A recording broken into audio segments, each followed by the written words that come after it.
मेहनत हर जगह लगती है, चाहे आप पॉडकास्ट क्यों ना, क्योंकि आपको भी पता हो कितनी मेहनत करनी पड़ती है इसके लिए भी। तो वैसे ही एक्टर्स की लाइफ होती है, एक्टर के घर में भी पैदा हुए तो भी आपको मेहनत करनी पड़ती है। बहुत बड़े बड़े डायरेक्टर्स थे, प्रोड्यूसर्स थे, उन्होंने अपने बच्चों को इसमें एक्टिंग के कैरियर में डालने की कोशिश की, एक दो फिल्में की, वो गायब हो गए। एक्टर्स की लाइफ के अंदर स्ट्रगल अपने आप को स्क्रीन पे देखने के बाद ये लगने लगा था कि शायद हम कुछ कर सकते हैं।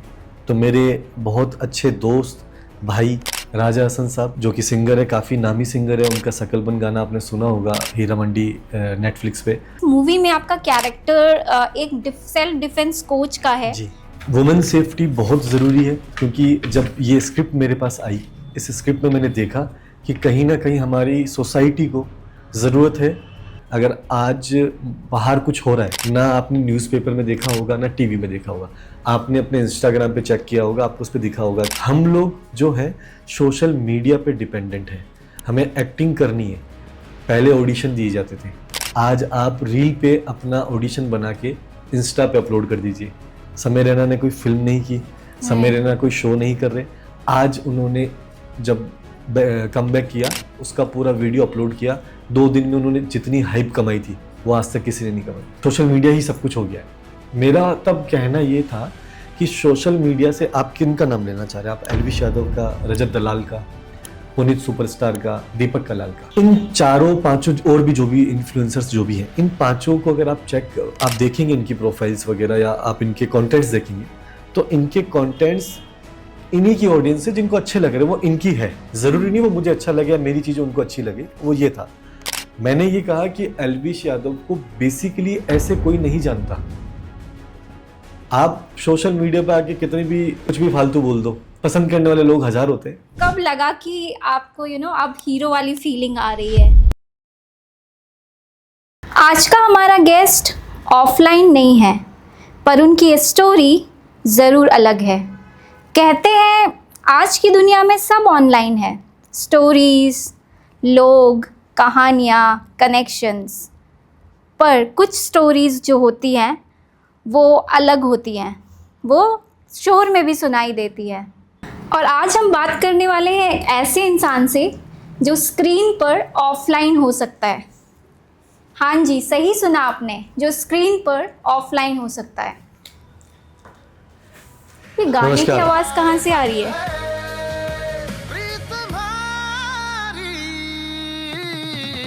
लेकिन रियल लाइफ में वो काफ़ी ऑनलाइन सोच रखते हैं।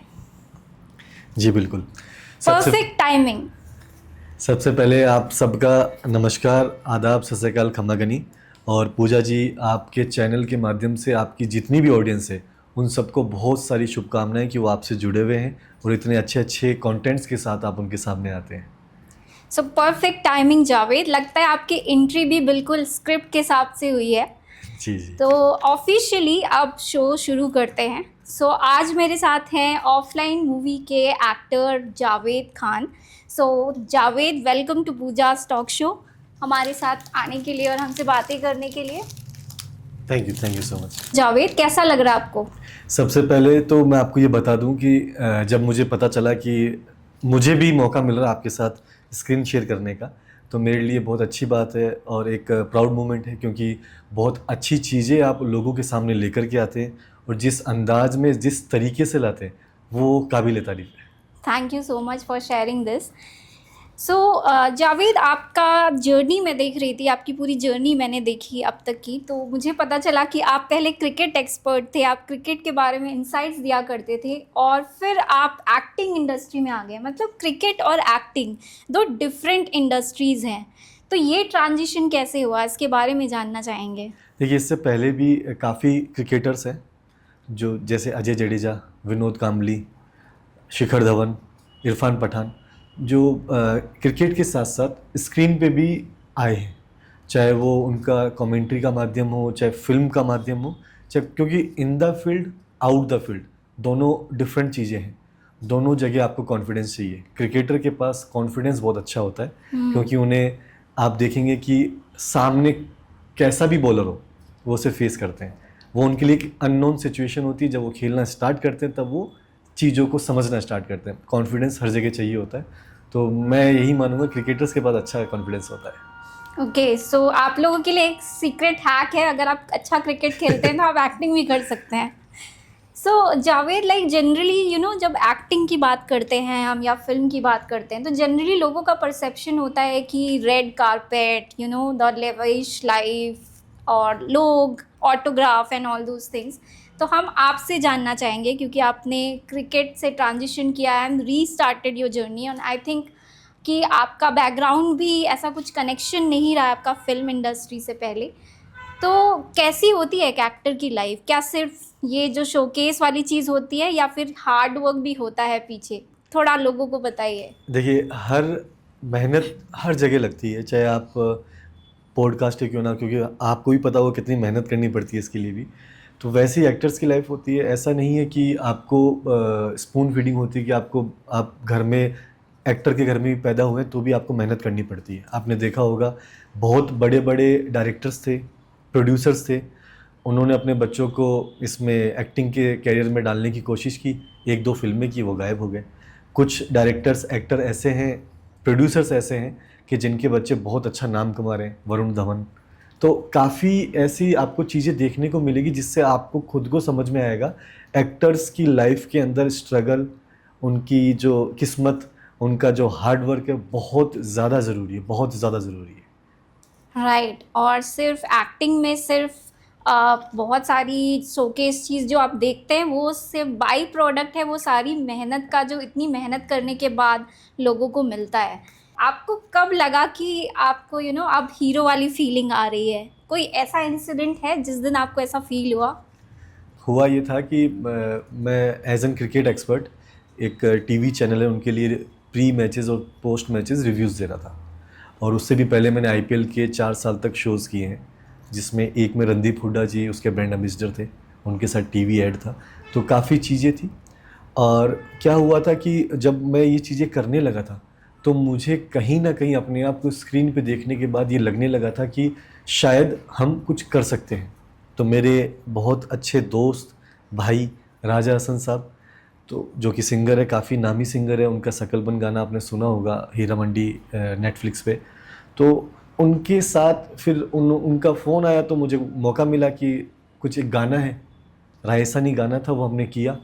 वो उससे मेरे को एक इंटरेस्ट जो होता है कि शायद हमें एक्टिंग करनी चाहिए, क्योंकि हर इंसान जिसको इस फील्ड में आना है उसके अंदर शाहरुख खान छुपा होता है। उसको ज़रूरत होती है कि आज मैं भी शाहरुख खान बन जाऊँ। तो मुझे भी तब वो गाना किया मैंने पहला। उसके बाद मुझे लगा कि शायद अब सिंगल गाने में आए, एज ए लीड आए, फिल्म करें, टीवी शोज़ करें, क्योंकि ये जो क्राइटेरिया है इस इंडस्ट्री का, ये ऐसा है कि आपको दिखना ज़रूरी है, आपके काम का दिखना ज़रूरी है, आपकी मेहनत का दिखना ज़रूरी है, उसके बाद आपको मौके मिलते हैं। Absolutely true. सो जावेद, अभी आपकी एक रीसेंट मूवी आई है ऑफलाइन, जो कि बहुत बड़ी हिट है और बहुत अच्छे सब्जेक्ट पे बनी है, तो सबसे पहले तो बधाई उसके लिए। एंड दूसरी चीज़ कि हम जानना चाहेंगे कि इस मूवी में आपका कैरेक्टर एक सेल्फ डिफेंस कोच का है, जी। तो उसके बारे में कुछ बताइए। और एज अ सोसाइटी हम विमेन सेफ्टी के लिए क्या कर सकते हैं, अगर आप कुछ शेयर करना चाहें। देखिए, वुमेन सेफ्टी बहुत ज़रूरी है, क्योंकि जब ये स्क्रिप्ट मेरे पास आई, इस स्क्रिप्ट में मैंने देखा कि कहीं ना कहीं हमारी सोसाइटी को ज़रूरत है महिलाओं की सुरक्षा के माध्यम से, टीवी के माध्यम से, न्यूज़ के माध्यम से लोगों तक ये मैसेज पहुंचाने का। लड़कियों को समझाना कि आप घर से अकेले मत निकलो, रात को लेट घर मत आओ, छोटे कपड़े मत पहनो। इससे कहीं ज़्यादा ज़रूरी है कि आप अपने बेटे को समझाएं या समाज के लड़कों को समझाएं कि ये भी एग्जिस्ट करती हैं। उनका मन करे रात को लेट आने का या सुबह जल्दी जाने का, छोटे कपड़े पहनने का, जो मन करे, क्योंकि इंडिया है, सबको डेमोक्रेटिकल राइट है, जो जैसा पहनना चाहे, खाना चाहे, पीना चाहे, घूमना चाहे, वो कर सकता है।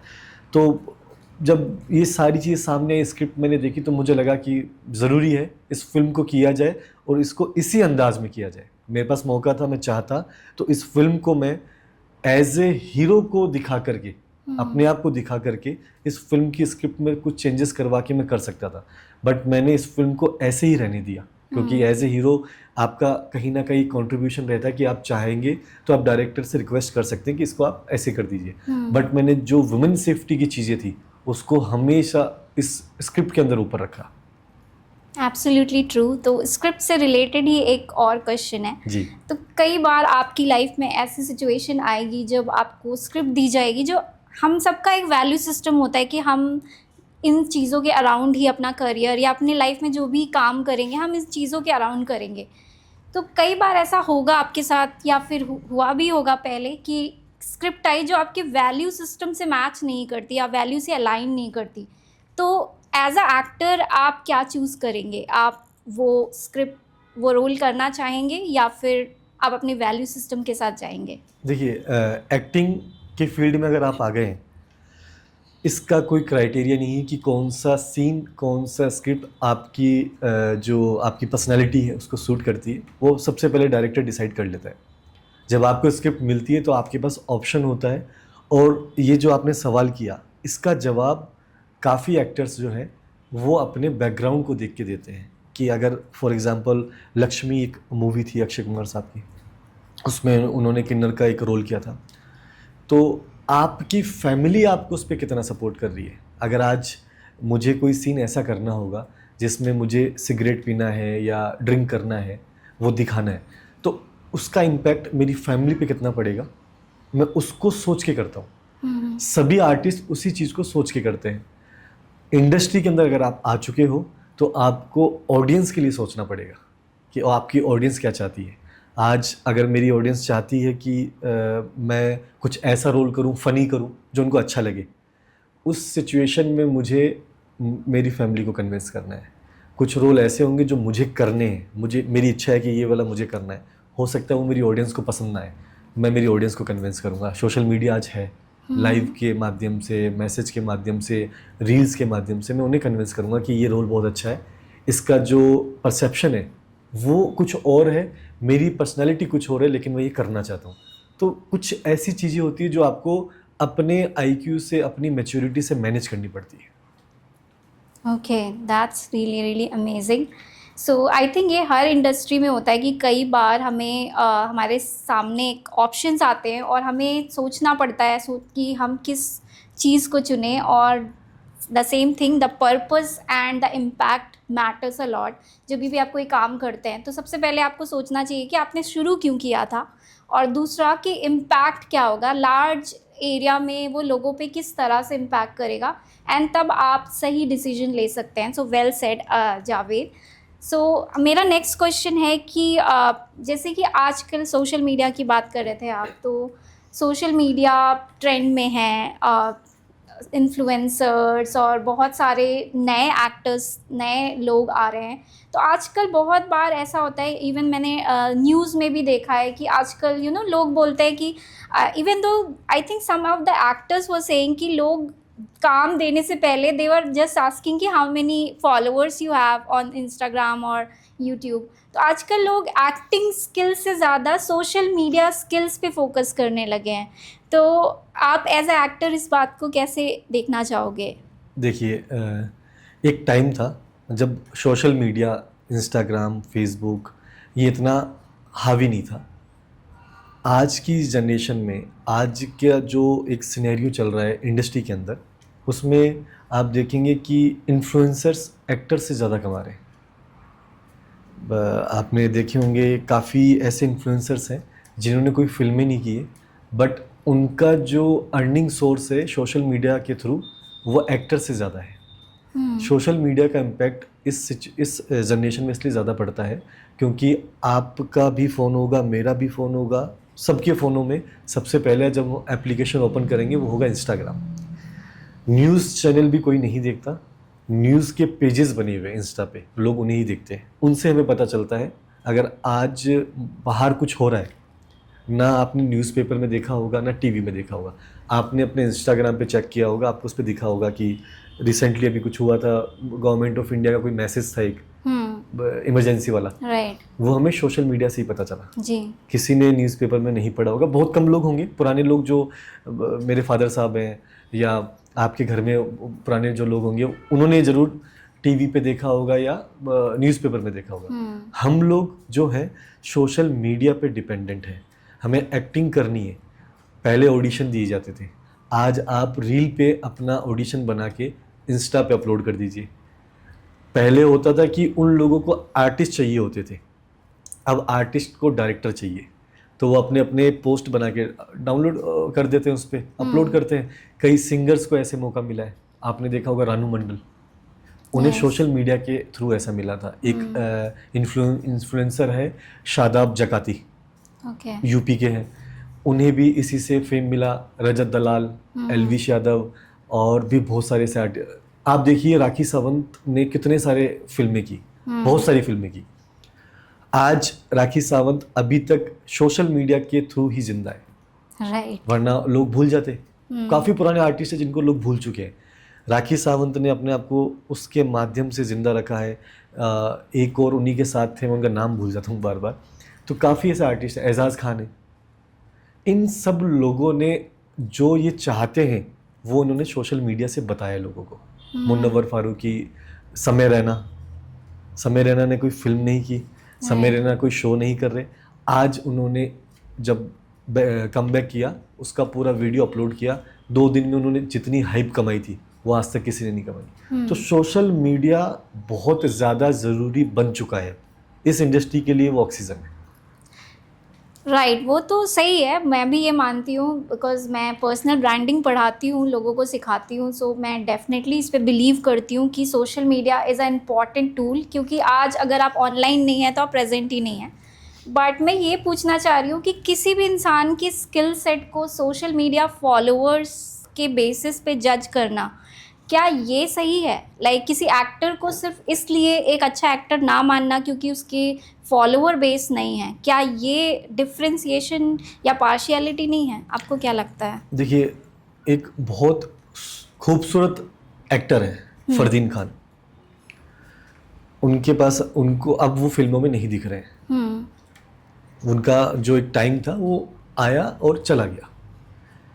आज की जनरेशन के अंदर सलमान खान साहब है, शाहरुख खान साहब है, आमिर खान है और वरुण धवन है।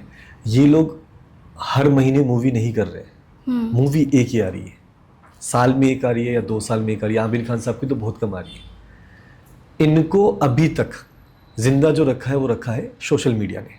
पैपराजी जिनको आप कहते हैं, ये कहीं जा रहे हैं तो वो मूवमेंट्स आपको दिखा दिए, तो लोगों को भी पता चला है कि आमिर खान है। आने वाले लोगों को भी पता चल रहा है कि ये आमिर खान है, ये बहुत बड़े स्टार है। सलमान खान है, बहुत बड़े स्टार है। ये इन्हीं चीज़ों से पता चला है। सेकेंडली, जब कोई डायरेक्टर है या प्रोड्यूसर है, वो आपकी फिल्म में पैसा तब लगाता है जब उसे कुछ उम्मीद हो कि मुझे रिटर्न मिलेगा। आर्टिस्ट बहुत अच्छे हैं जिनके फॉलोअर्स नहीं हैं। आज अगर आप, मेरी फिल्म है, अगर वो रिलीज़ होती है, बड़ी फिल्म हम बॉलीवुड में करते हैं, साउथ की करते हैं, वो रिलीज़ होती है, तो वो लोग चाहेंगे ना कि हमारा जो लीड आर्टिस्ट है, इसके फॉलोअर्स इसकी खुद की ऑडियंस कितनी है। क्योंकि आज अगर मैं कुछ मैसेज है, जैसे ये वुमेन एम्पावर्ड का जो सेफ्टी का मैसेज था मेरी फिल्म का, वो मैंने मेरे सोशल मीडिया से लोगों तक पहुंचाया, तो मेरी जितनी ऑडियंस थी उन तक वो बात पहुंची। जिसको अच्छी लगी उसने उसे कैरी किया, आगे फॉरवर्ड किया, जिसे बुरी लगी उसने नहीं किया। तो एटलीस्ट उनको वो उम्मीद होती है। जिसके फॉलोअर्स कम होते हैं उनमें क्या होता है कि प्रोड्यूसर को डर लगता है कि अगर मैं इन्वेस्ट कर रहा हूँ तो मुझे तो दिख रहा है भाई। आज मुझे अगर किसी ने इंस्टा पे नहीं देखा होगा तो वो मुझे नहीं जानता होगा। फिल्म आएगी, आज आएगी, 1 साल बाद आएगी, 2 साल बाद आएगी, वो एक डिफरेंट थिंग है। वो मुझे उसी के बेस पे मिलेगी कि हाँ, हमने इसका नाम सुना है या हमने इसको देखा है। या कोई, आज आप देखिए इन्फ्लुएंसर्स ऐसे हैं जिनके लिए भीड़ लगती है, सेल्फी ले रहे हैं लोग, ऑटोग्राफ्स ले रहे हैं, फिल्म नहीं की। उन्हें लोग कैसे जानते हैं? उन्हें लोग इसलिए जानते हैं कि इंस्टा पे लोग उनके कंटेंट्स देखते हैं, उनसे जुड़ते हैं, तो वो फॉलोअर्स उन्हीं को कहा जाता है। फॉलोअर्स वो नहीं है कि मैं इनको जानता नहीं और मैंने इनको फॉलो कर लिया, वो नहीं है। फॉलोअर्स आपके वो होते हैं, बहुत स्मार्ट होते हैं, वो उसी को फॉलो करते हैं जिसकी चीज़ें अच्छी लगे। खराब है, पुनीत एक सुपरस्टार करके है, दीपक कलाल है, इनकी ऑडियंस बहुत है, चाहे वो इनको गालियाँ दे, इनको मारे पीटे, लेकिन इनको देखने वाले लोग हैं। आज की जनरेशन में, आज के मीडिया में, आज के सोशल मीडिया में व्यूज़ कितने आए हैं आपको, लाइक आपको लोग कितने करते हैं, कमेंट्स आपके कितने आए, उसके बेस पे चलता है। क्योंकि बहुत एक अलग चीज़ आ गई है मार्केट के अंदर। सोशल मीडिया ने इतना गज़ब का तहलका मचा दिया है, चाहे बिग बॉस हो, अभी सेलिब्रिटीज़ लीग होती है क्रिकेट की, ये सब कुछ इनको ऑपरेट करने वाला जो है वो सोशल मीडिया बन चुका है। सोशल मीडिया पे आप देखिए, अगर आज आपके पॉडकास्ट चल रहा है अपना, मैंने कुछ भी, क्योंकि हर चीज़ की मतलब निकाले जाएंगे, बहुत सेंसिटिव हो जाता है, क्योंकि देखने वाले लोग काफ़ी लोग होंगे। जब वो देखते हैं किसी चीज़ पे उनको लगा ये ख़राब है या नेगेटिव इम्पैक्ट जाएगा मेरी इमेज पे, उतनी आपकी रील को क्रॉप करके या एडिट करके वो उतना उसको चला देंगे। तो ये चीज़ जो सोशल मीडिया ने मार्केट में लेकर के आए, अच्छी भी है और बुरी भी है। कुछ इसके फ़ायदे भी हैं तो कुछ नुकसान भी है। ओवरऑल तो अभी लोगों को इससे फ़ायदा ही हो रहा है, तो हम भी फ़ायदे उठाएंगे। राइट, तो सोशल मीडिया एक टूल है, जैसा जी। सर ने बोला कि दिखना ज़रूरी है, क्योंकि अगर आप अपनी स्किल सेट, अपनी सर्विसेज और अपने प्रोडक्ट सेल करना चाहते हैं तो दिखना ज़रूरी है, क्योंकि तभी लोगों को याद रहेगा कि आप क्या करते हैं।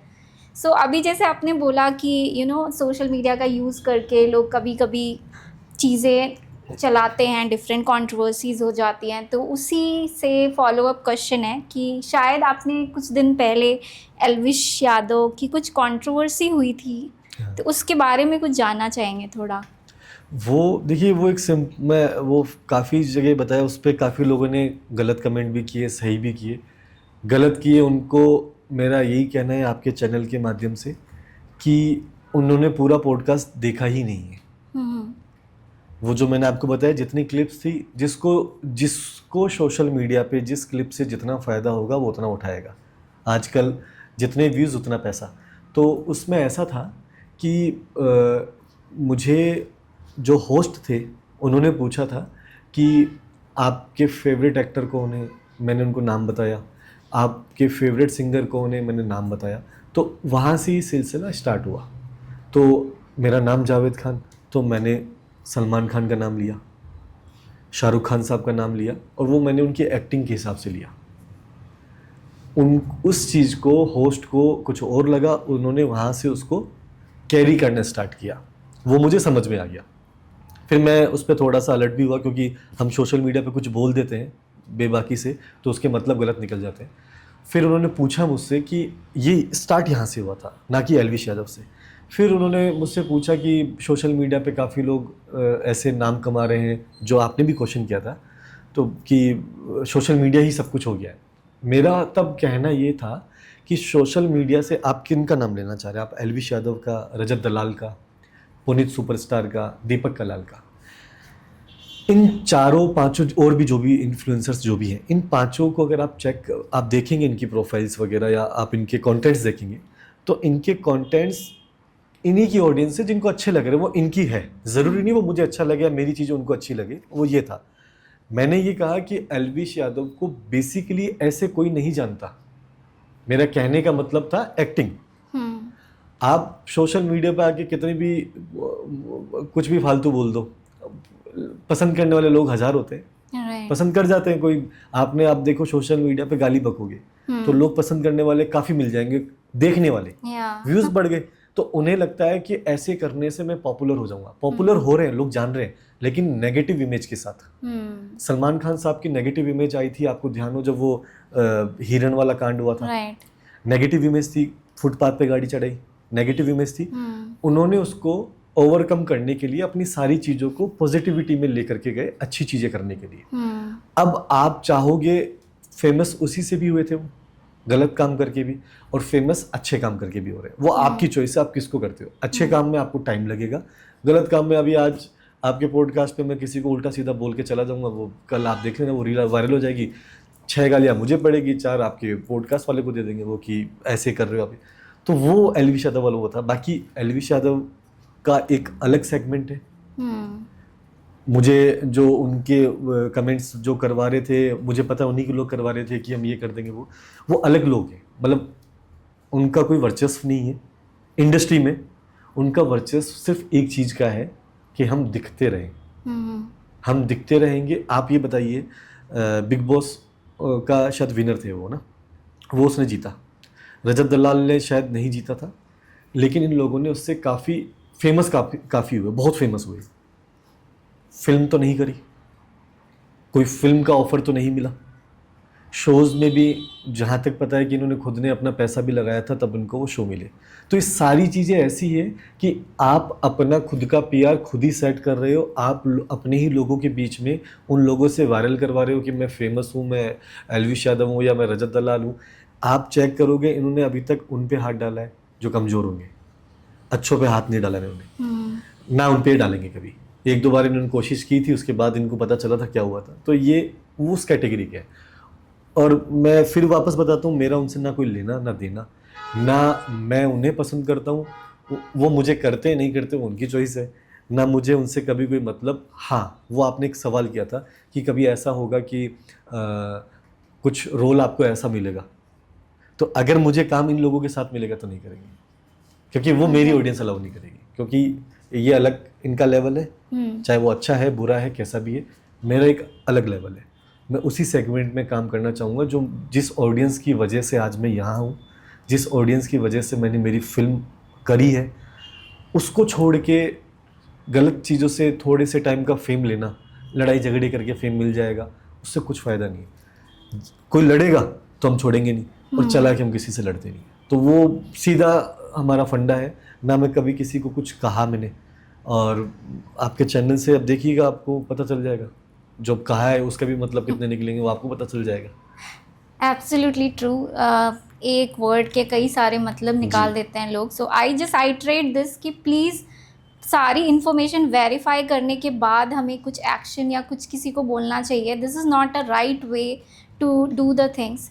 सो जाते जाते एक और क्वेश्चन, जैसे कि मैं ट्रेनर हूँ और मैं स्टूडेंट्स को ट्रेन करती हूँ, like wearing a right appearance, communication skill, diction, these all things. तो स्टूडेंट्स कहते हैं कि हमें इन सब की क्यों ज़रूरत है, हम तो इतनी सारी चीज़ें पढ़ रहे हैं, ये सारी चीज़ें बेकार होती हैं। तो एज एन एक्टर, मतलब अगर मैं बात करूँ तो लोगों को लगता है एक्टिंग बस कैमरे के सामने आ जाओ और डायलॉग्स दिए होते हैं, वो बोल दिया और फेम मिल जाती है। मुझे अपॉर्चुनिटी मिली कि एक फ़िल्म के पीछे की पूरी चीज़ देखने के लिए, और देखने का मौका मिला मुझे कि मतलब कितनी मेहनत लगती है। तो तब मुझे समझ आया कि जो चीज़ मैं सिखा रही हूँ वो एक्चुअली वो एक एक्टर को भी सिखाई जाती है। Voice modulation, body language, stance, ये सारी चीज़ें।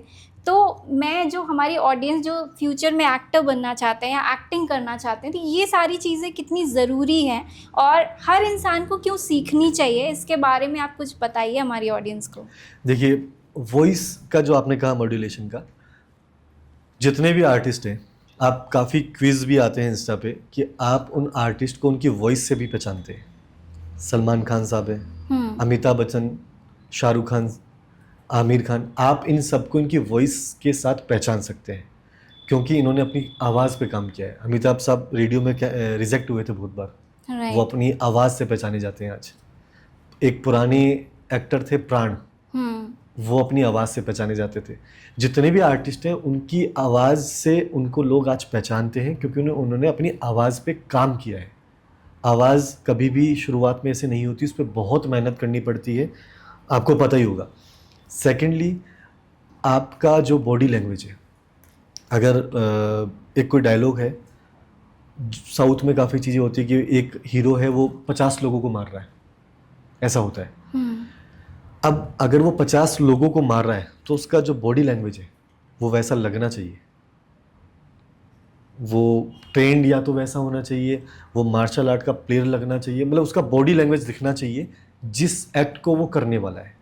तो बॉडी लैंग्वेज जो आपने कहा वो बहुत ज़्यादा ज़रूरी है, वरना ऐसा हम लोग परेशान नहीं होते कि हम 3-3 घंटे जिम भी कर रहे हैं, बॉइल्ड खाना खा रहे हैं।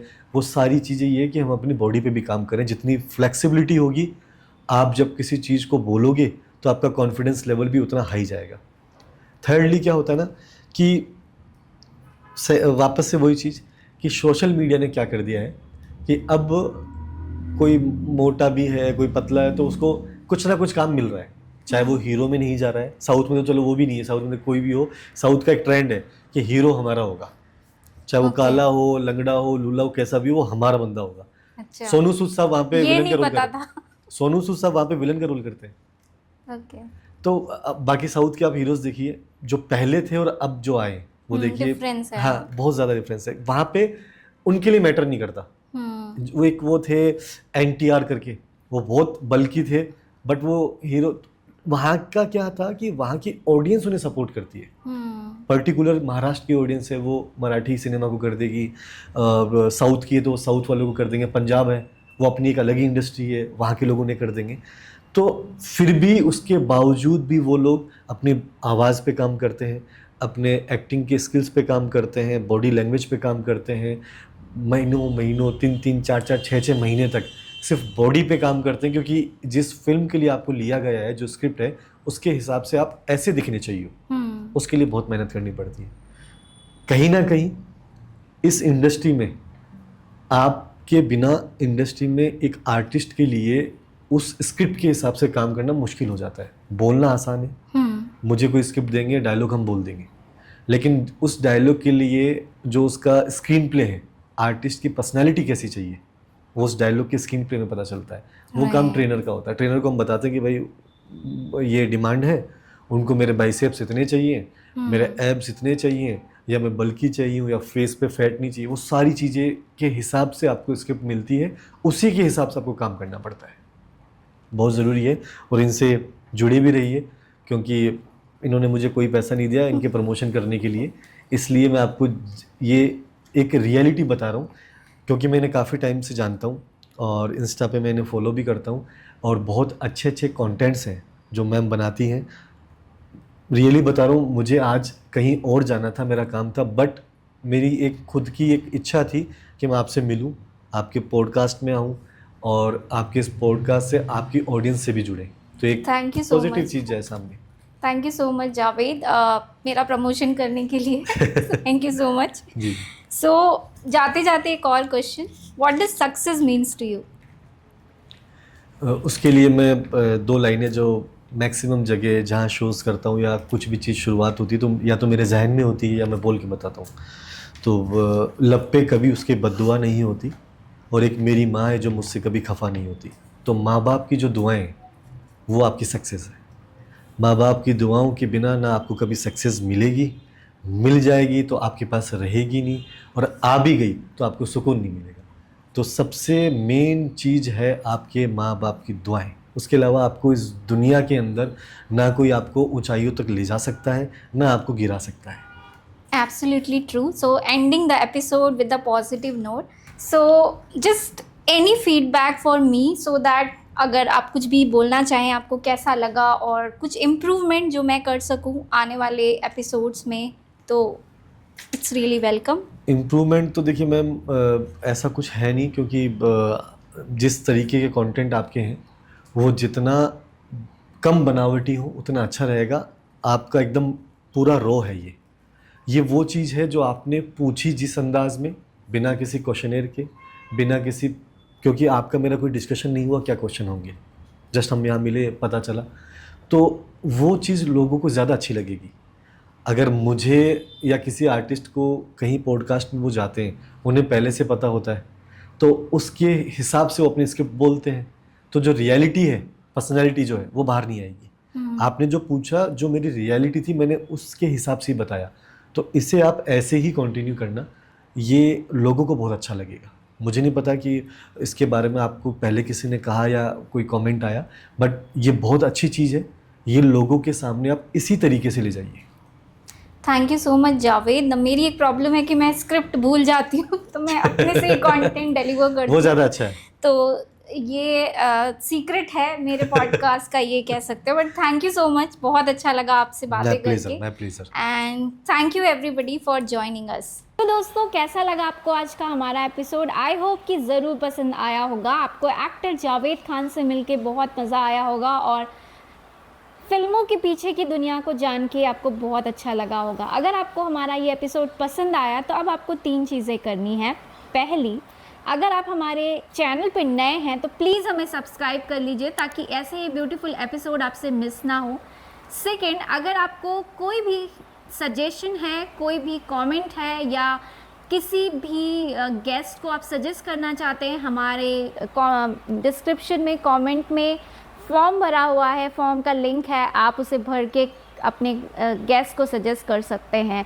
एंड थर्ड थिंग इज़ कि अगर आपको हमारा एपिसोड अच्छा लगा और आपको लगा कि कुछ सीखने वाली चीज़ है और ये और लोगों को भी देखना चाहिए, तो अपने फ्रेंड्स को फॉरवर्ड एंड शेयर ज़रूर करें।